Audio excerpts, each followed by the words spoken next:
नमस्कार दोस्तों, स्वागत है आपका सीपी स्मार्ट क्लासेस में। दोस्तों, आज के इस वीडियो में एपीएस भर्ती के बारे में बात करेंगे, जिसका पूरा परीक्षा कार्यक्रम जारी कर दिया गया है। यूजीसी नेट का सिलेबस परिवर्तन किया गया है। बिजली विभाग में 650 अधिकारियों एवं कर्मचारियों की भर्ती आ रही है और बिहार प्राथमिक शिक्षक भर्ती के बारे में बात करेंगे। तो दोस्तों, वीडियो को पूरा देखिएगा, जिससे आपको सारी जानकारी मिल सके।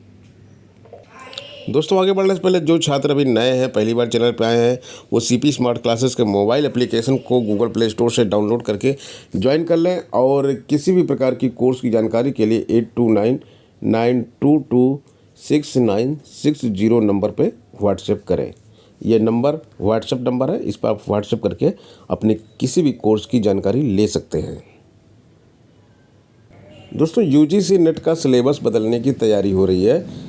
यूजीसी नेट दिसंबर 2023 की परीक्षाएं जो है 6 से 14 दिसंबर को हो रही हैं और इसके लिए आप जो तैयारी कर रहे हैं वो आप तैयारी कीजिए। इस सत्र में आप यूजीसी नेट क्लियर कर लीजिए।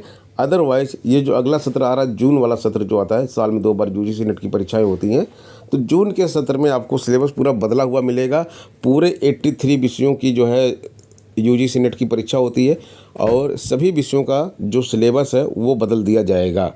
और एक चीज़ आपको इसमें हम और बता दें कि साल में 2 बार यह परीक्षा होती है। इस परीक्षा से क्या होता है, इससे आप नेट क्वालिफाई करते हैं।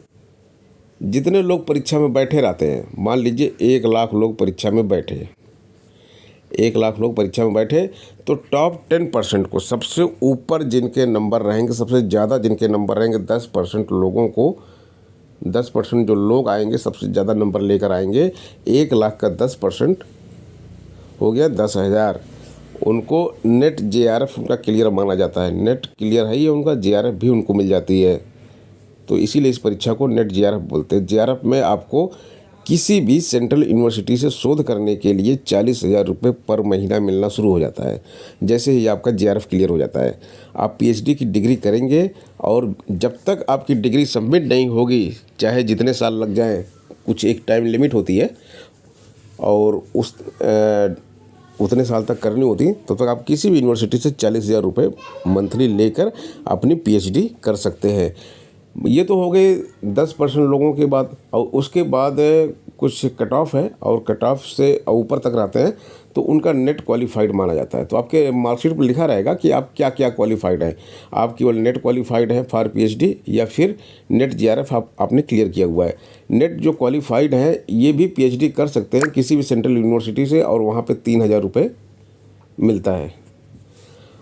और एक दूसरी क्राइटेरिया जो होती है, इस नेट को कर लेने के बाद आप जो है असिस्टेंट प्रोफेसर की वैकेंसी में फॉर्म अप्लाई कर सकते हैं, जो कि शिक्षकों की सबसे बड़ी भर्ती होती है। Assistant professor AP, assistant professor की भर्ती में आप अप्लाई कर सकते हैं। और असिस्टेंट प्रोफेसर की जो योग्यता होती है आपकी PG, post graduation plus net qualified. ये नेट क्वालिफाइड कहाँ से करेंगे? यूजीसी से करते हैं और जिसकी परीक्षा 6 से 14 दिसंबर को हो रही है। साल में 2 बार होती है, दिसंबर और जून में होती है। और अभी उत्तर प्रदेश के डिग्री कॉलेजों में जो है, मैंने 2 दिन पहले वीडियो बनाया था कि असिस्टेंट प्रोफेसर की अच्छी खासी वैकेंसी आ रही है। तो अगर आप इस वाली परीक्षा में नेट क्वालिफाइड होते हैं या इसके पहले आपने नेट क्वालिफाइड कर रखा है तो आप उसमें अप्लाई कर सकते हैं। दोस्तों, अपर निजी सचिव की परीक्षा का कार्यक्रम घोषित किया गया है। 7 जनवरी की डेट बताई गई है, ये परीक्षा होगी और 7 जनवरी को आपकी परीक्षा होगी। पहली पाली में होगी 9:30 से 12:30 बजे तक और 5 जनपदों में ये परीक्षा होगी। प्रयागराज में होगी, लखनऊ में होगी, गोरखपुर में होगी, कानपुर नगर और मेरठ में होगी। प्रथम चरण की परीक्षा में वस्तुनिष्ठ प्रकार के प्रश्न पूछे जाएंगे। 150 अंकों की यह परीक्षा होगी और प्रश्न हल करने के लिए 3 घंटे का समय आपको मिलेगा। इसमें 50 अंकों का सामान्य ज्ञान होगा, 50 अंकों का सामान्य हिंदी होगा, 50 अंकों का कंप्यूटर ज्ञान होगा। और पहले चरण के परीक्षा परिणाम के पदों के मुकाबले 15 गुना लोगों को मुख्य परीक्षा में बैठाया जाएगा। मुख्य परीक्षा में जो है, उसके बाद द्वितीय चरण की परीक्षा होगी। इसमें जो सफल होंगे उनको जो है आगे की टाइप टेस्ट के लिए हिंदी की टाइपिंग और कंप्यूटर आशुलिपि हिंदी की ऑक्सिलरी, शॉर्ट हैंड और कंप्यूटर टाइपिंग की परीक्षा ली जाएगी। उसके बाद इनकी भर्ती की जाएगी। 2013 में ये वैकेंसी निकली थी, लेकिन वो अभी अधर में अटकी हुई है और 176 पदों पर ये भर्ती होनी थी। और इस बार जो भर्ती हो रही है ये 328 पदों पे हो रही है। 328 पदों पे भर्ती हो रही है और काफ़ी तेज़ी से भर्ती हो रही है और इसका बेसब्री से छात्र इंतज़ार कर रहे थे। तो इस भर्ती में आप यहाँ पे देखिए, सफलता पाने के लिए क्या करना होगा आपको साथ साथ बताते चलते हैं। आपको इस पे जो 150 नंबर का है ना, इसको आपको बहुत अच्छे से सामान्य ज्ञान, जितनी इसकी आप टेस्ट सीरीज लगाएंगे, जितना आप इसका टेस्ट करेंगे, ऑनलाइन टेस्ट सीरीज का समय है। सामान्य ज्ञान आप रेगुलरली पढ़िए, लेकिन उसके साथ साथ सामान्य ज्ञान की टेस्ट सीरीज ज़रूर लगाइए। वो बहुत ज़्यादा फ़ायदेमंद होती है। आपको पता चलता है कि आपके स्कोर कितना हो रहा है, आप कितना नीचे है, कितनी रैंक है आपकी, वो सब चीज़ें पता चलती हैं इससे। और 50 अंकों का सामान्य हिंदी है, 50 अंकों का कंप्यूटर है। कंप्यूटर पर विशेष ध्यान दीजिए। इसमें कंप्यूटर के बारे में क्वेश्चन बैंक पूरा बना लीजिए और उस क्वेश्चन बैंक से जो है आप अपनी तैयारी कीजिए। सीपी स्मार्ट क्लासेस जल्द ही आप लोगों के लिए इससे संबंधित कोर्स लेकर आएगा। दोस्तों, अगली जो वैकेंसी है वो जो 650 पदों की हमने बताई, अधिकारियों कर्मचारियों की वैकेंसी निकल रही है, वो पावर कारपोरेशन में निकल रही है। बिजली विभाग में ये वैकेंसी निकल रही है। अधिकारियों और कर्मचारियों की वैकेंसी है। तो ये पोस्ट मैक्सिमम इसमें टेक्निकल पोस्ट हैं। अधिकारियों की जो पोस्ट है वो इंजीनियरों की पोस्ट है। तो इंजीनियरों की पोस्ट के लिए आप जानते हैं कि बिजली विभाग में जो इंजीनियर लिए जाते हैं वो मैकेनिकल, इलेक्ट्रिकल और सिविल इंजीनियरिंग ब्रांच के अभ्यर्थी यहाँ पे लिए जाते हैं। इसके बाद जूनियर इंजीनियर की वैकेंसी आती है। जूनियर इंजीनियर की भी आएगी, वो कर्मचारियों में आएगी। जेई जो होते हैं, मैकेनिकल, सिविल, इलेक्ट्रिकल, अगर आपके पास डिप्लोमा है तो आप यहाँ पे अप्लाई कर सकते हैं। कंप्यूटर का भी आता है, इलेक्ट्रॉनिक्स का भी आता है। तो अभी जब वैकेंसी आएगी तब ये क्लियर होगी कि ये किसकी, मतलब किन किन पदों पे वैकेंसी आई है।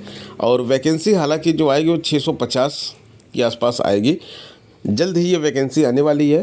तो आप अगर इसमें अप्लाई करना चाहते हैं और टेक्निकल एजुकेशन आपके पास है तो आप इस पर अपनी नज़र बना के रखिए कि मतलब ये कब वैकेंसी आ रही है, कब क्या हो रहा है इसमें। ये सारी चीज़ें ध्यान रखिए, अपने लिस्ट में इसको शामिल कर लीजिए, क्योंकि ये वैकेंसी बहुत अच्छी है। जब भी आएगी तो इसमें सिलेक्शन लेने से आपको यूपी का जो बिजली विभाग है वहाँ पे आपको नौकरी मिलेगी। दोस्तों, अब बात करते हैं बिहार प्राथमिक शिक्षक भर्ती की। देखिए, बिहार प्राथमिक शिक्षक भर्ती के बारे में बार बार आप लोगों से बोल रहा हूँ कि इसमें अप्लाई कर दीजिए। किसी भी स्टेट के हों आप, आपके पास सीटेट पेपर 1 होना चाहिए। पदों की संख्या हज़ारों में है। सीटेट पेपर 1 आपके पास होना चाहिए और ग्रेजुएशन होना चाहिए आपके पास, बस यही इसकी क्वालिफ़िकेशन है। बिहार में कुछ लोग संगीत विषय से एस्टेट किए हुए हैं, वो पूछ रहे हैं कि हम एस्टेट किए, क्या हम अप्लाई कर सकते हैं? नहीं भाई, एस्टेट से अप्लाई नहीं कर सकते आप। एस्टेट संगीत विषय का जो है 9वीं 10वीं के लिए, 11वीं 12वीं के लिए, 1 से 5 के लिए नहीं है। इसकी जो मेन क्वालिफ़िकेशन होती है सीटेट पेपर 1, ग्रेजुएशन, और इसके साथ ही एक चीज़ में जो मेन होती है वो डीएलएड है। डीएलएड या बीटीसी जिसको आप बोल सकते हैं। पहले बीएड भी हुआ करती थी, लेकिन बीएड को अभी हटा दिया गया है। डीएलएड या बीटीसी आपके पास होना ही होना चाहिए। और सीटेट पेपर 1 वही लोग अपीयर होते हैं जिनके पास डीएलएड और बीटीसी या बीएड होता है। तो ये एस्टेट वाले कंफ्यूज ना हो, आप लोग इसमें अप्लाई नहीं कर सकते। एस्टेट पेपर 1 वाले इसमें अप्लाई नहीं कर सकते। और म्यूजिक के जितने भी स्टूडेंट हैं बार बार क्वेश्चन करते रहते हैं, आप सब 1 से 5 वाले में अप्लाई नहीं कर सकते अगर आपने बीएड और डीएलएड नहीं किया है। तो बीएड और डीएलएड इसके लिए बहुत ज़रूरी है, तो वो आपको होना चाहिए। और इसकी डेट जो है 16 से 23 तारीख तक है। तो समय है अभी 16 से 23 तारीख तक इसका आवेदन चल रहा है। जो अभी तक अभ्यर्थी अप्लाई नहीं किए हैं वो कर लें। इसमें क्या आएगा, 30 नंबर का आपका आएगा लैंग्वेज, 120 नंबर की आएगी आपकी जीएस। तैयारी कीजिए। क्रैश कोर्स भी सीपी स्मार्ट क्लासेस पे उपलब्ध करा दिया गया है। उस क्रैश कोर्स को ज्वाइन करके आप इसकी तैयारी कर सकते हैं और इसमें सफलता पाके बिहार में प्राथमिक शिक्षक बन सकते हैं।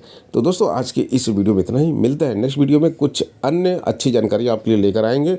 बने रहें आप सीपी स्मार्ट क्लासेस पे। धन्यवाद।